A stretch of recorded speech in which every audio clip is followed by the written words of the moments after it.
Okay, on this, for the rear wheel, you can see we've already removed it from the bike, and we've also removed the rotor. Now, the wheel's kind of laced up the same way.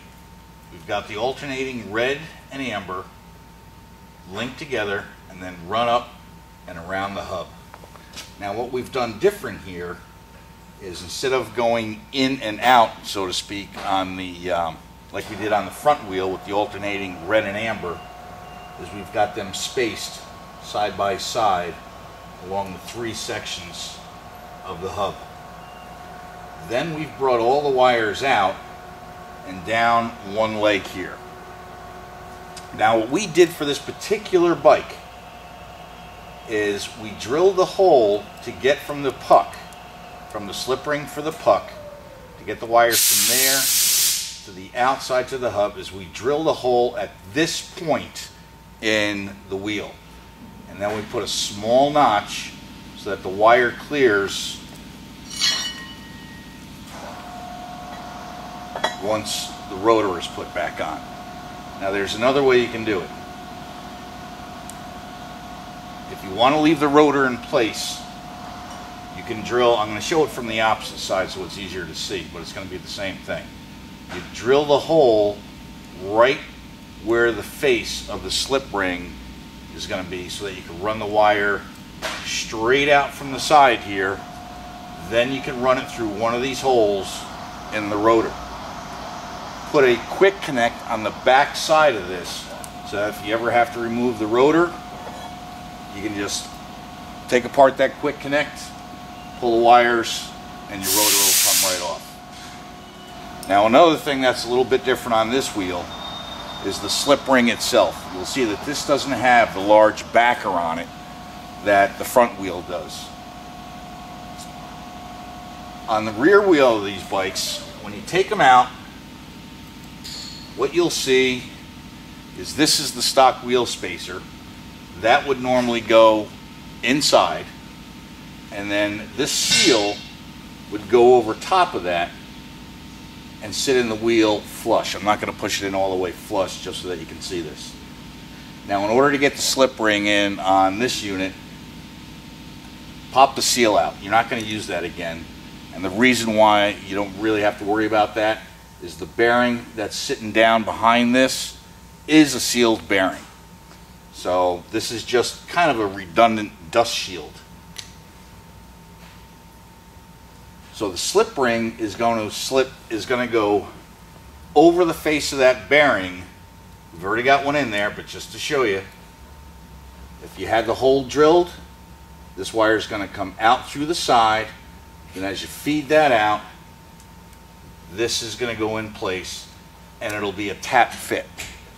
Use some Loctite bearing seat to lace that or to put that in, and you should be good to go.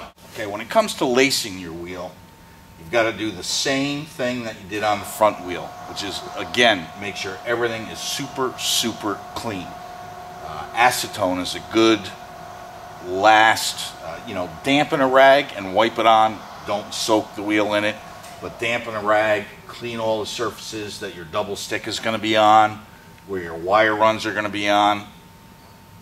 And as extra insurance, any place that you can do it and it doesn't interfere too much with the look of the bike, like on this case, and keep in mind this is all behind the profile side of the bike. The rotor's here, so you're really not going to see anything from this side. All your viewing is really going to be from the far side, but the effects that you get from the lights are going to show all around. But what we did here is just for a little, again, added extra insurance, is we took a piece of foam, put a little double stick on there just to temporarily hold it, and then we just took some wire ties and slipped it around the whole hub and over the foam, just again to give a little added insurance to make sure everything stays in place, specifically these wires. Okay, what we're going to show you now is how to size your power puck for your bike. Now in the middle here you see the original stock spacer, and that has, you know, whatever the width is, that's what it is. The new Power Puck has a one size spacer.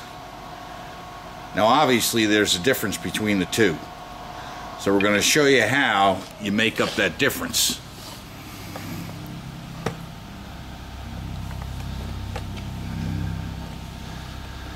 Okay, you put the stock spacer and the new Power Puck spacer next to each other. Now on the right here you can see that we have different size spacers and or shims, essentially, that by using various combinations of those you can get to any of the standard spacer lengths for virtually any bike. So what we've done here is we now have the Power Puck and the stock spacer side by side. We can take a straight edge, lay it across, and you can see that that's about 1/4 of an inch difference, or 1/8 of an inch difference, I should say. So we're going to take one of the spacers from the kit, put it underneath the Power Puck, put a straight edge across it again, and there you have it. Now they're the same size, and that's the way this assembly would go for your bike.